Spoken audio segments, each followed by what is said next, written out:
يا أيها الذين آمنوا لا تقدموا بين يدي الله ورسوله واتقوا الله إن الله سميع عليم.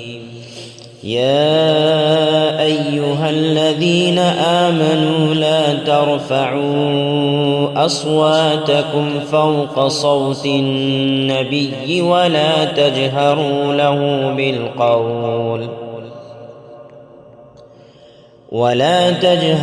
له بالقول كجهر بعضكم لبعض أن تحبط أعمالكم وأنتم لا تشعرون. إن الذين يغضون أصواتهم عند رسول الله أولئك الذين امتحن الله قلوبهم للتقوى لهم مغفرة وأجر عظيم. إن الذين ينادونك من وراء الحجرات أكثرهم لا يعقلون. ولو أنهم صبروا حتى تخرج إليهم لكان خيرا لهم والله غفور رحيم. يا أيها الذين آمنوا إن جاءكم فاسق بنبأ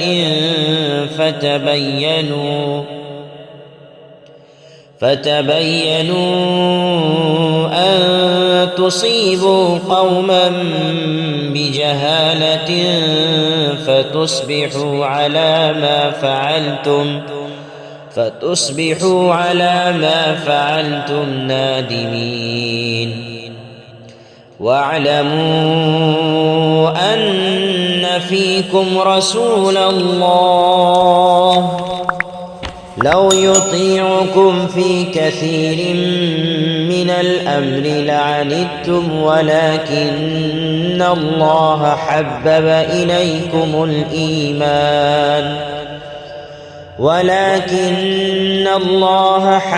إليكم الإيمان وزينه في قلوبكم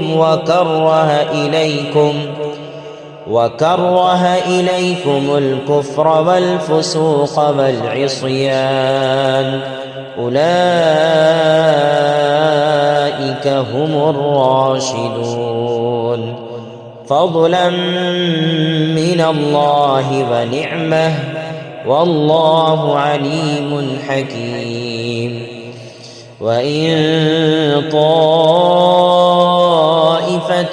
من المؤمنين اقتتلوا فأصلحوا بينهما فإن بغت إحداهما على الأخرى فقاتلوا التي تبغي حتى تفيء إلى أمر الله فإن فاءت فأصلحوا بينهما بالعدل وأقسطوا إن الله يحب المقسطين. إنما المؤمنون إخوة فأصلحوا بين أخويكم واتقوا الله لعلكم ترحمون.